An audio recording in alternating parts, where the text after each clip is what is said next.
Good evening and thank you for joining us on BeeTv Major News at 6, reaching you live from Benin City, the Edo State capital. I am Evelyn Izibili, and now to the news in details. IPAC has commended Governor Sheriff Oboriwori's defection to the APC, believing it will facilitate cooperation with the federal government and ultimately benefit the state. IPAC chairman in Delta State, Henry Eze, stated that this move will strengthen APC's unity in the state. IPAC is pointing towards action as a combination of months of speculation and science pointing towards an inevitable move. Governor Oboriwori's desire to collaborate with the Tinubu-led federal government for the benefit of Deltans clashed with the PDP governor's full decision to avoid coalitions. Governor Oboriwori's strategic alignment with the Tinubu administration is expected to attract federal projects and investments in Delta states. The defection as a strategic masterstroke that united the APC, previously divided by intense rivalries, into a cohesion force. IPAC strongly disagree with Labour Party chieftain, the South-South chairman, Chief Tony Ezago, assertion that the defection were a waste of resources.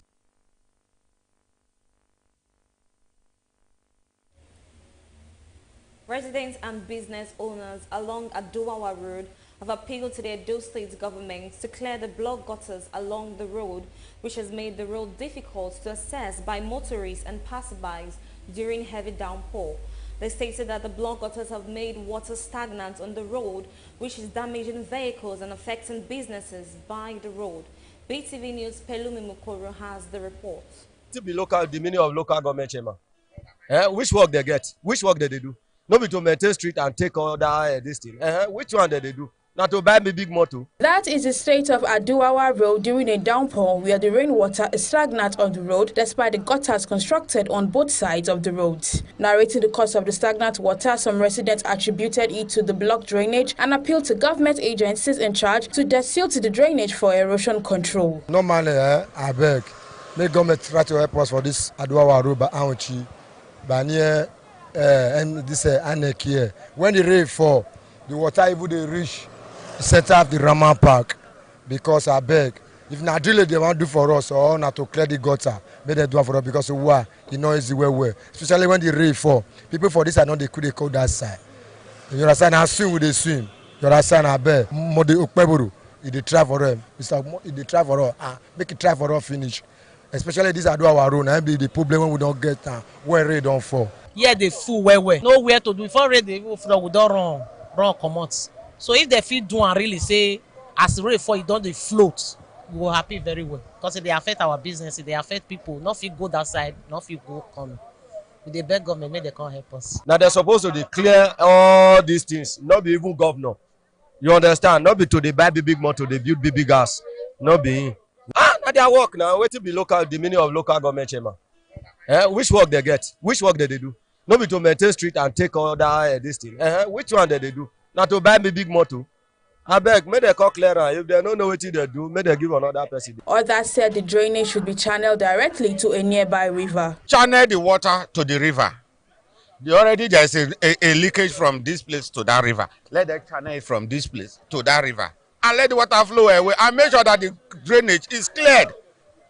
From January, that is the best period to clear it, not rainy season. Because rainy season, when you clear, it go back. So there is nothing like talk much or do. If the government want to do it, let them clear the drainage. It affects us too. This water here, the only thing I see and I believe they can do here is to channel the water. All the drainage, we have drainage here. If you see now, this drainage here is blocked. The other one is blocked. So long as the drainage, the water cannot flow through the drainage down to the river. Because I understand when they were constructing this place, they opened those drainage to enable the water go straight to the river. But due to the way the sand, and even if they evacuate it, still here they will not pack it, it will still go back. That's what blocked the drainage. That's why you see, if anytime it rains now, within the next 2 or 1 hour, the water will force itself flow out. But if they can channel or remove all those debris from the drainage we have here, definitely, as soon as the water touch ground, it will go immediately. And again, this other road by the side of INEX, so if they can do anything about it, maybe make it an alternative route.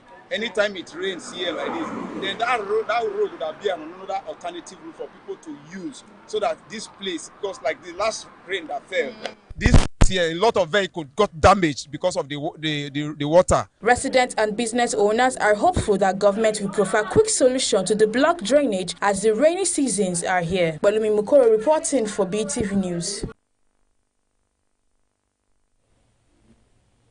The rapid advancements of artificial intelligence, AI, is transforming the workforce, bringing about opportunities and challenges, with predictions suggesting that many Nigerians may lose their jobs due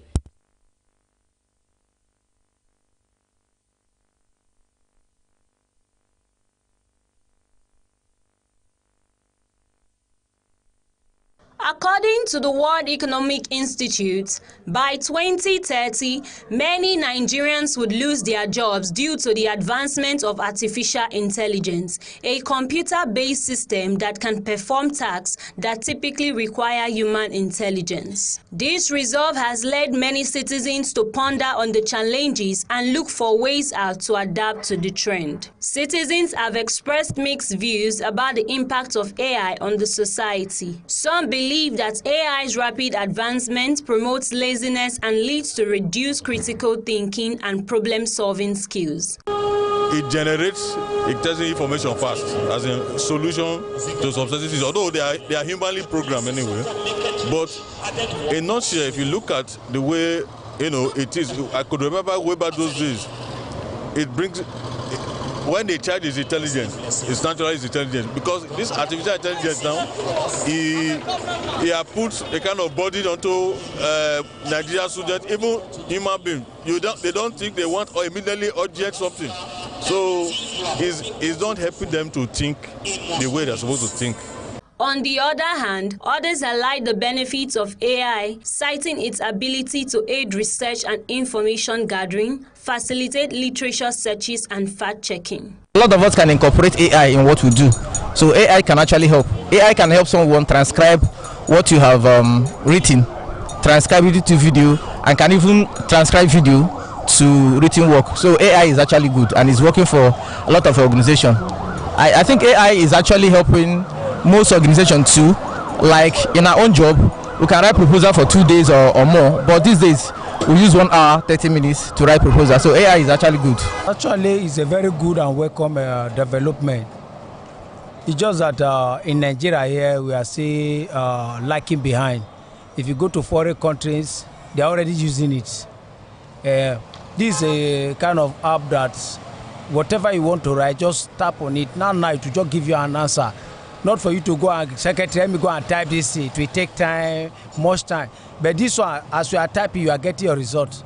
So it's a wake-up development that which I believe all companies and industries should adopt to it. Citizens also emphasize that Nigerians need to catch up with technological advancement to stay competitive and relevant in a rapidly evolving technological landscape. Sandra Ogenekewe reporting for BeeTv News.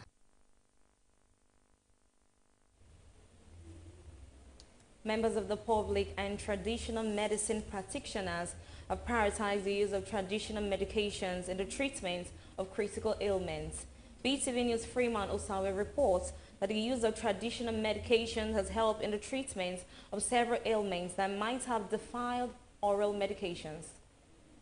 Apart from using CS, which people normally know as an operation, to deliver their child, there is no way, there is no option. But when you come to traditional medicine, in most cases when they say the placenta block the pelvis, you have traditional medicine. You can easily apply. That placenta will go away. The child will be able to come out successfully.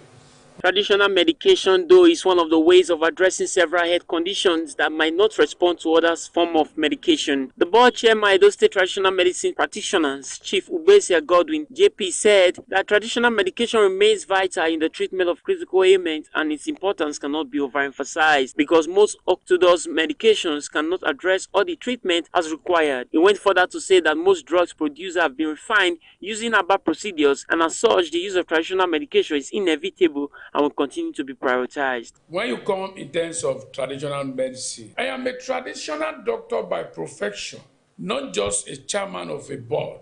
I understand the rules and herbs that treat different ailments. Just for example, you will see some people are suffering from pie. People are suffering from pie. In most cases, when it's critical, the medical doctor will tell you it's going to be operated and be removed. If come to our tradition, we put root and herbs. The thing will gradually go into the body and will be healed successfully without returning back again. The person will be okay. There are cases that are there where the medical doctor will tell you, apart from using CS, which people normally know as an operation, to deliver their child, there is no way, there is no option. But when you come to traditional medicine, in most cases when they say the placenta block the pelvis, you have traditional medicine. You can easily apply. That placenta will go away. The child will be able to come out successfully. With the medicine that is existing, they are still applicable as we are talking right now. There are so many ailments like that that are going on in the society that at least when the medical doctor is supposed to also consult the tradition, because they even understand that what they use is our own raw materials converted to drugs and some other things they are making use of. But they don't want to recognize the traditional doctors. But for now, we want to recognize the traditional doctor. We are going to recognize ourselves. We are going to tell the public that there is power in nature, which we have been performing. Members of the public also gave credit to the use of traditional medicine in some treatment of critical ailments, but advised for proper research to be carried out. I was a member of the Traditional Medicine Board. Okay. We have what we call sick bed doctors. So the traditional herbs, there are traditional herbs that are used for ailment, to cure ailment. I know some people have some BP. They have a traditional herb which they use to regulate their BP. As to me, I don't actually love taking tradomedical treatment. I love taking medical treatment, going to hospital, going to the pharmacy, and get the right drugs at the right time. I don't use it. I don't even advise anybody to take it, especially concerning the eye. So I don't advise somebody to go for that. The use of traditional medicine is an individual choice, but its relevance remains undisputed. Freeman Usawi reporting for BeeTv News.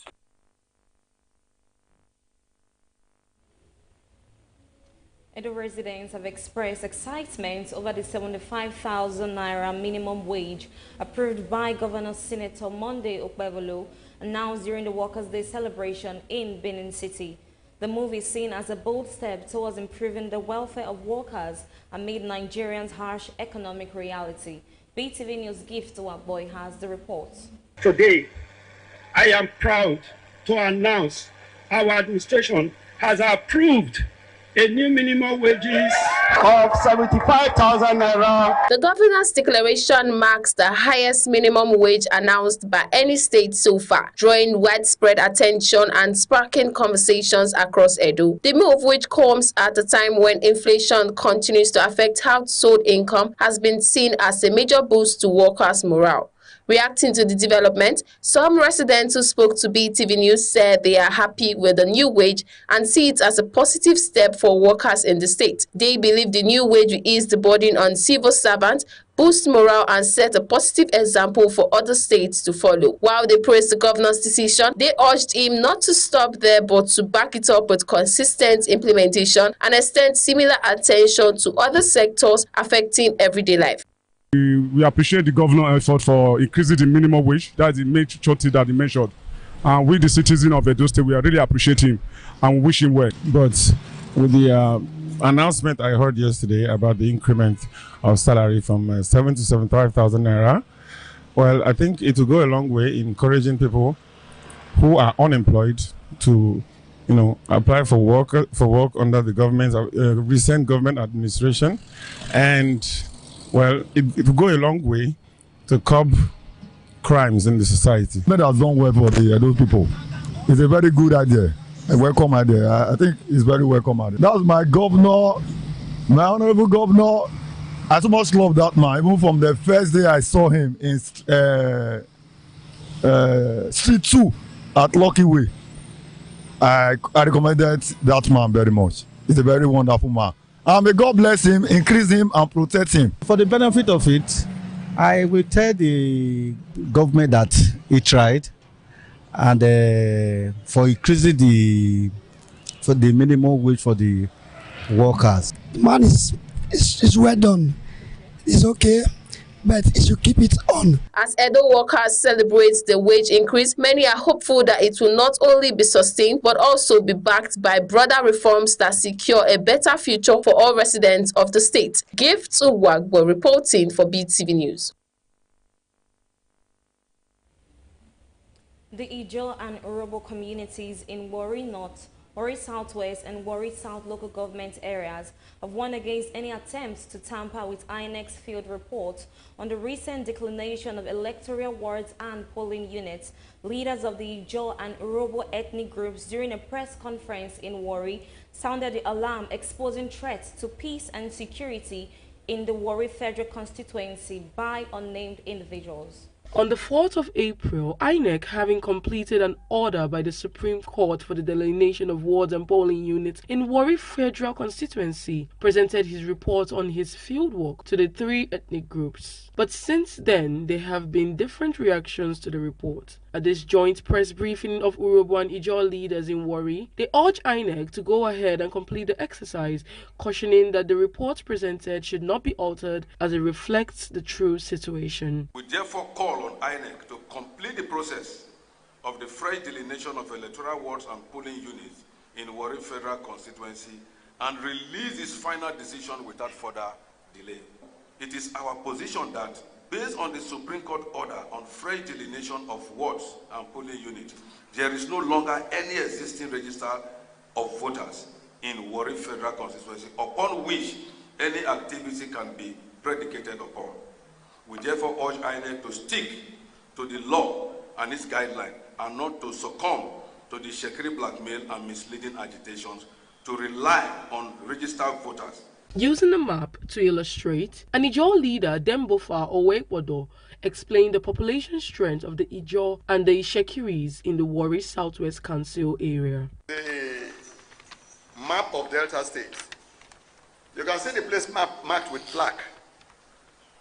That depicts Matwe Saba and Jebri. The area marked red, dotted red, that is the area occupied by the Shekiris in Warri Southwest. We are using this to explain for people to understand what is happening in the Warri Federal constituency. If we have the map of Warri South, you will see the areas covered by the Urhobos, that has majority.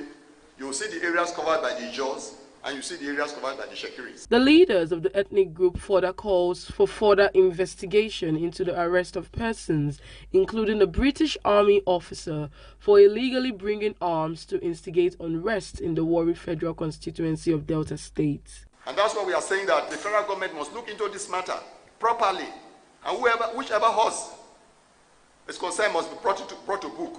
The leaders are calling for a peaceful resolution of the matter, seeking to foster unity and harmony among the ethnic groups in Warri Federal constituency. He wants to prevent a recurrence of past crises that affected the area. Harmony Agba for reporting for BeeTv News. The Kaduna State Governor is taking bold steps to combat poverty through financial inclusion, with a target to open 3 million new bank accounts by the end of 2025. Governor Uba Sani made this pledge at the Kaduna State Economic and Financial Inclusion Summit. The Kaduna Economic and Financial Inclusion Summit, Governor Obesani outlined an ambitious plan to lift millions out of poverty by expanding financial access across the state. The goal, 3 million new bank accounts by the end of 2025. The focus, deepening financial literacy, driving digital transformation, strengthening financing, and empowering marginalized groups. Governor Sani revealed that Kaduna has already opened over 2.5 million bank accounts and registered nearly 7 million citizens for the national identification numbers to enhance financial access. Is only one aspect, but ensuring the people that have accounts benefit from social intervention is key to economic empowerment. The governor also highlighted how financial inclusion can address the root causes of insecurity like unemployment and inequality. Financial inclusion is about granting individuals and communities the means to participate meaningfully in the economy, break the cycle of poverty, and elevate their quality of life through access to essential financial services. The representative of Vice President Kashim Shettima praised Kaduna's leadership, particularly for the execution order on financial inclusion signed by Governor Uba Sani. Your Excellency, Kaduna State, under your visionary leadership, has committed to the expansion of economic and financial inclusion and give it the utmost priority. And this is evident by your issuing the first executive order on financial inclusion by any state government in the country at the very start of your administration. Kaduna State is doubling down on financial inclusion as a key strategy to tackle poverty and insecurity, with millions already benefiting. The state is on track to meet its ambitious targets by 2025. Soher Osemeki reporting for BeeTv News. The Minister of Solid Minerals Development, Dr. Dele Alake, has called on the National Institute of Policy and Strategic Studies to design policies that can reshape the mental attitudes of Nigerians. Speaking while receiving participants of the course 47 from the Institute, Mr. Alake says such a SWIFT is credible for effective governance, national unity, and sustainable development. The minister criticized the poor implementation of the past development plan, saying NIPSS must bridge the gap between policy design and real-world adoption. He described the institute as the nation's intellectual hub for governance, but noted that its ideas often fail to impact due to either poor articulation or lack of engagement by public officials.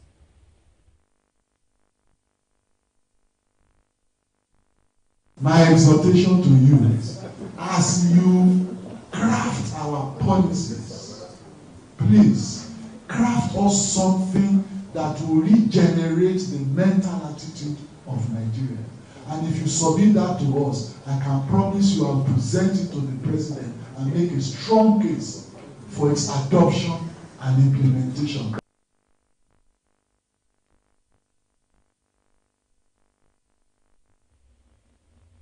Residents in Benin have lauded the Edo State government over the ongoing demolition of a building allegedly used for cult-related activities located at Amagba community, Oredo local government area of the state. BeeTv News Freeman Osawe reports that the respondent also appealed to the state government to ensure that investigations are properly carried out to prevent the demolition of innocent persons.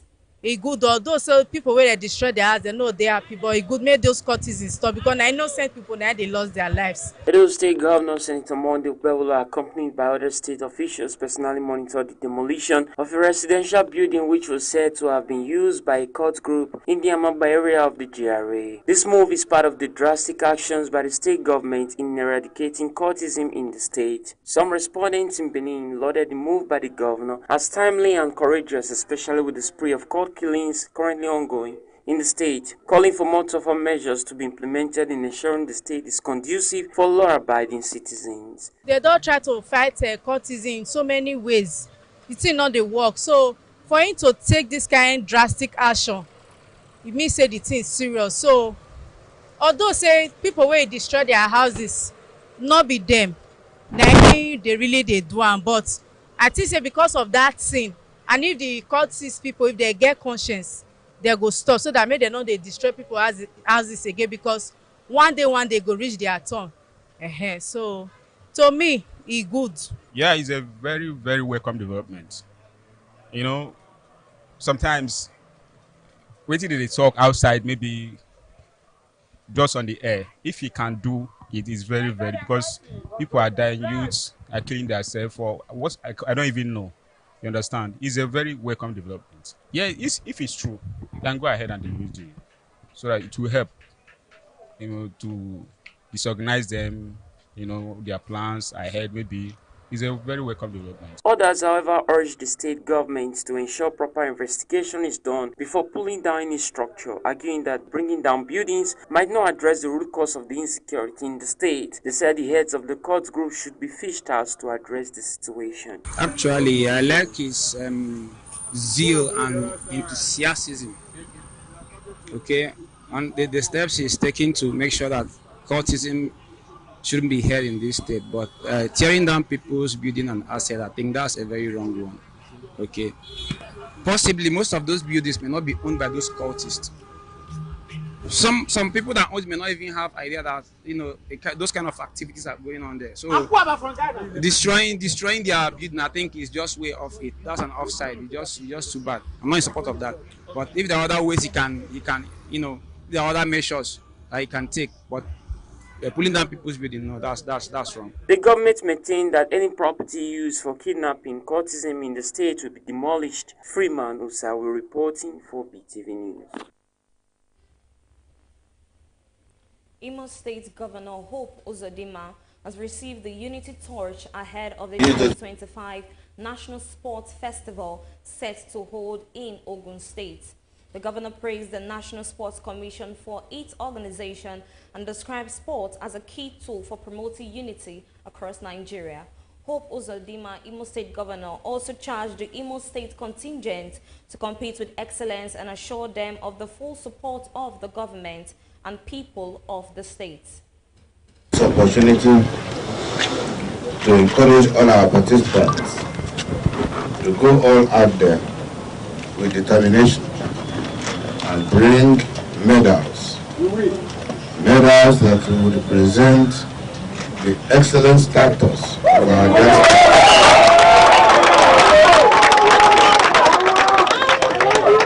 So you go and win.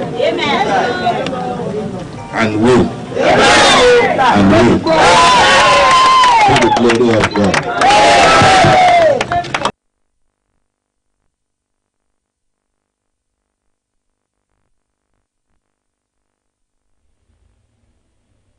In a strong push for unity and peace, Nigerian President Bola Tinubu has emphasized the importance of inter-religious harmony and mutual trust as critical elements for national development. This message was delivered at the first tribunal meeting of the Nigerian Inter-Religious Council holding in Owerri State.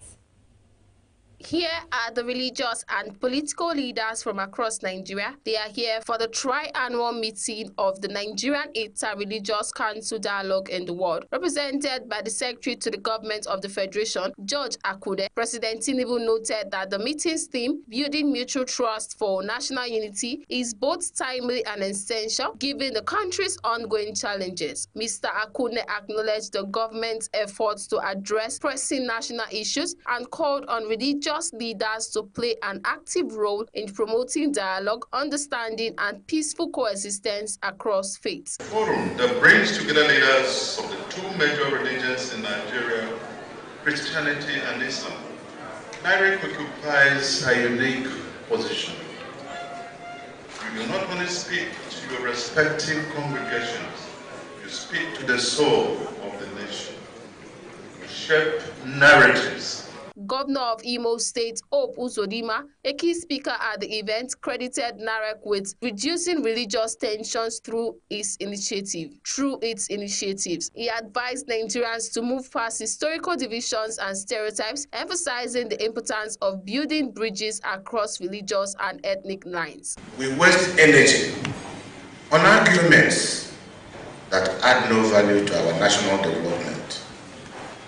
we must open our hearts and our minds to the possibilities in one another, setting aside the old stereotypes. The Nigerian Interreligious Council, chaired by both Christian and Islamic leaders, continue to advocate for mutual respect and cooperation as foundational pillars of national unity. Society is justice.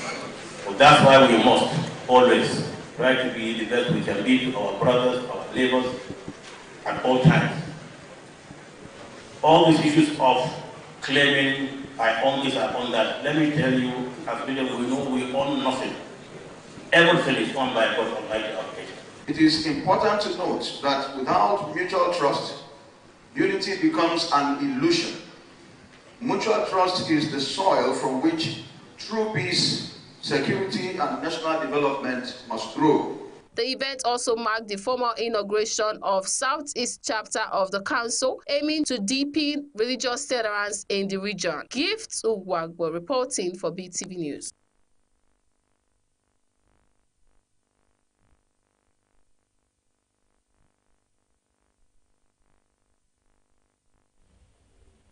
We'll take a short break and we will be right back shortly. Stay with us.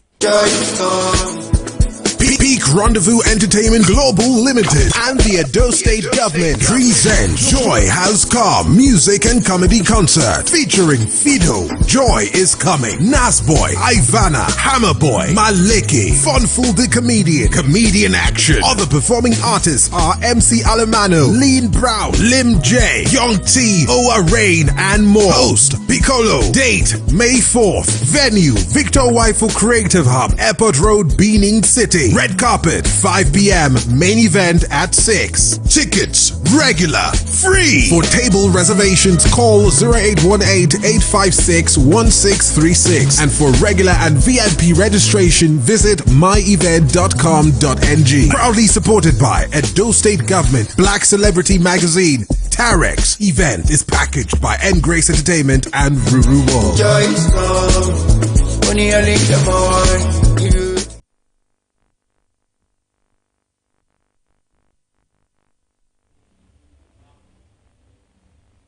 Welcome back from that short break.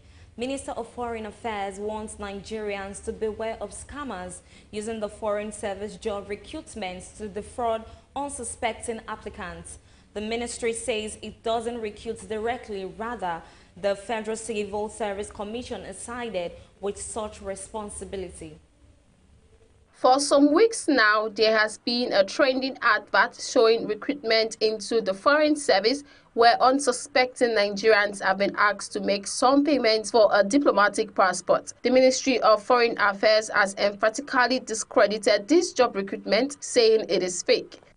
This time around, they are sending out offers of employment to different persons, sending emails to them, and your guess will be as good as mine. The person that signed the recruitment offer is the spokesperson of the Ministry of Foreign Affairs.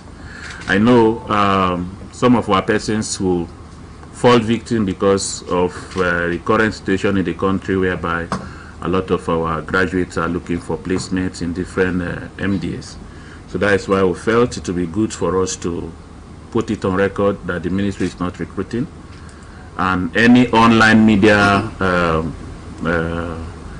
any information online that you have seen that is either signed by the Minister of Foreign Affairs or the spokesperson of the Ministry of Foreign Affairs is fake. Spokesperson says the process of joining Nigerian's diplomatic service includes going through training at the Foreign Service Academy before being posted to any of Nigeria's mission abroad, unlike the fake recruitment email that indicates postings directly. Gifts Uwagbo reporting for BeeTv. Ondo State government has commenced training of 500 young people in different areas of information and communication technology. Governor Lucky Ayedatiwa, who flagged off the training, said the event underscores the unwavering commitment of his administration to empowerment of young people. Participants at this training were drawn from the 3 senatorial districts of Ondo State. The training was organized in collaboration with the Nigerian-German Center for Migration and Development. While flagging off the training, Governor Lucky Aiyedatiwa said his administration is committed to revolutionary technological advancement and industrialization. Governor Aiyedatiwa was represented by his deputy, Olaide Adelami, added that his administration has been partnering with various government and private organizations to equip young people in the state with needed skills to become self-reliant and contribute to the economy. He urged the participants to take advantage of the opportunity to acquire knowledge that will transform their lives. This training program is unique, not only because of the cutting-edge innovative skills it offers, but also because it is designed to be inclusive.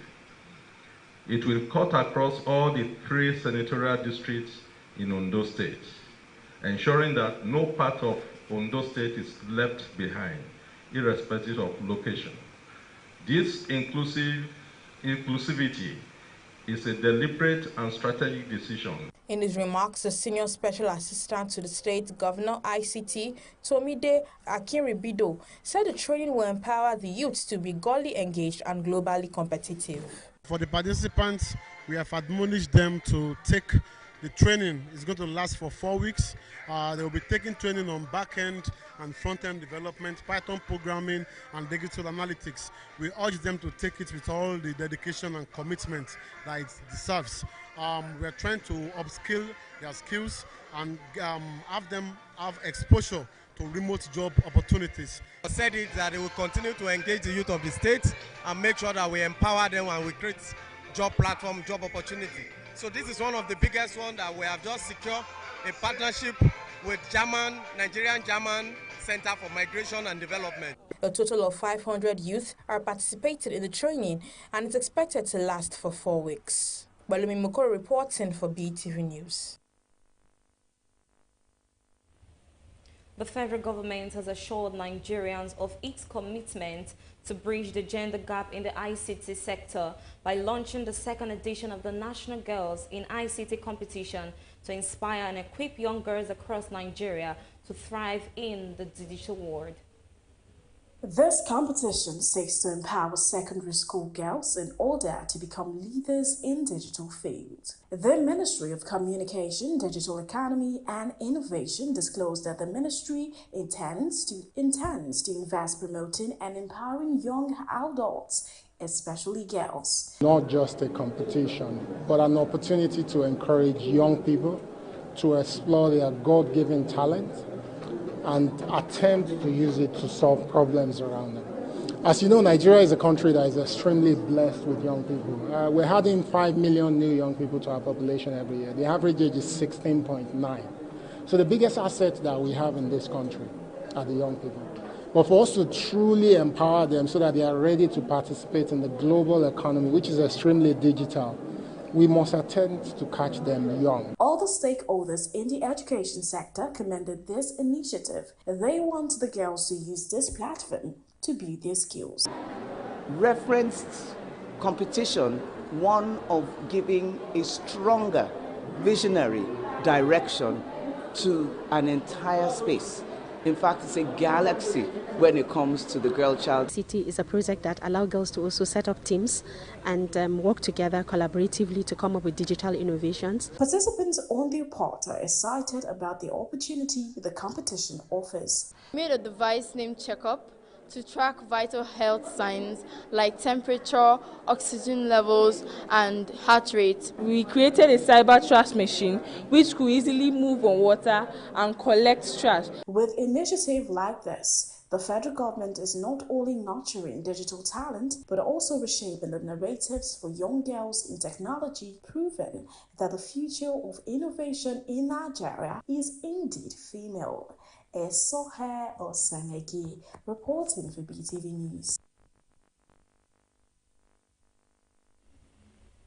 The Nigerian Deposit Insurance Corporation, NDIC, has reaffirmed its commitment to driving innovation and digital transformation across its operations, following its performance at the 2024 Federal Public Service Innovation Competition. BeeTv News' Pelumi Mukoro has details of this and more from the business world. Out of 155 entries submitted by ministries, departments and agencies (MDAs) for the competition organized by the Office of the OHCSF, NDIC emerged both as the overall winner and third-place finalist, securing the first and third prizes, respectively, at the award ceremony held in Abuja last Tuesday. In a statement signed by the NDIC's acting head of communications and public affairs, Hawawu Gambo, said the corporation's success reflects its unwavering commitment to deploying technology to enhance service delivery and employee productivity. Speaking on the corporation's commitment while receiving the team in its office, NDIC Managing Director and Chief Executive Mr. Bello Hassan described the double recognition as a testament to the innovative spirit and professionalism that NDIC nurtures. The innovation earned the corporation the competition's top prize of 5 million naira. AFDB launches $650 million yearly economic support for Nigeria. The African Development Bank Group has approved a new 5-year country strategy paper for Nigeria, committing about $650 million annually between 2025 and 2030 to drive economic transformation, build resilience, and foster broad-based prosperity. The bank disclosed this in a statement published on its website on Thursday, saying that $2.9 billion will be provided over the first 4 years of the plan, to be complemented by an estimated $3.21 billion in co-financing from development partners. According to the bank, the strategy aims to close Nigeria's infrastructure gap, estimated at $2.3 trillion between 2020 and 2043, by investing in climate-friendly roads, electricity expansion, clean water systems, and supporting agri-businesses that create jobs, especially for women and youth. The investments are expected to support Nigeria's ambition to double the size of its economy to $1 trillion and create about 1,561,000 jobs. The Central Bank of Nigeria has officially granted a finance company license to Preferred Finance Company Limited with the mandate to provide structured financing solutions, particularly to micro, small, and medium-scale enterprises across the country. The milestone was celebrated during the company's grand opening ceremony held in Abuja on Tuesday, where the management and board outlined their vision to expand financial access, especially for undeserved businesses. Speaking at the event, the Managing Director and Chief Executive Officer, Dr. Olasehinde Sunday, noted that the company's establishment was not just the launch of another finance company, but a continuation of our journey rooted in clear vision, dedication, and determination. The license, according to him, empowers the firm to offer a broad range of services, including funds management, financial advisory, structured finance, and a suite of loan products such as personal education, contract asset, LPO, payday, and MSME loans. And that is all on business news. Walumi Mokoro reporting for BeeTv News. And now to the foreign scene, where Labour leader Keir Starmer has called his party by-election defeat in Runcorn and has been disappointing and promised to push harder for change. Also, Germany Domestic Intelligence Agency has officially labeled the Alternative for Deutschland AfD party as a right-wing extremist group. BeeTv News Global News correspondent Rebecca Goffey tells us more on this and other stories from the foreign scene. Labour leader Keir Starmer has called his party's by-election defeat in Runcorn and has been disappointing and promised to push harder for change. Reform UK won the seat by just 6 votes after a recount, with Sarah Pershing becoming the party's 5th MP. Reform also gained full control of Durham, Staffordshire and Lincolnshire county councils and won its first mayoral race in Greater Lincolnshire. Labour narrowly held on to mayoral seats in North Tyneside, the west of England, and Doncaster. Reform came second in all 3. Counting is still underway for more than 1,600 council seats across England. Meanwhile, Germany's Domestic Intelligence Agency has officially labeled the Alternative for Deutschland AfD party as a right-wing extremist group. The agency said that the party's ethnic-based view of who belongs to the German people goes against the democratic order.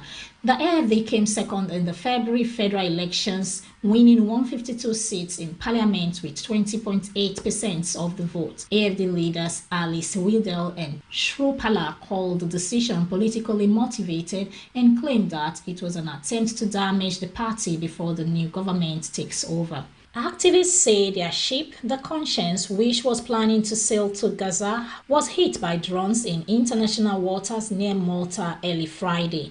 The Freedom Flotilla coalition suspects that Israel is behind the attack, though the Israeli military said it is investigating. A distress call sent after the incident described drone strikes as a fire on board. Malta confirmed that all 16 people aboard were safe and that the fire was brought under control. Prince Harry has lost his Court of Appeal case over the security he gets while in the UK.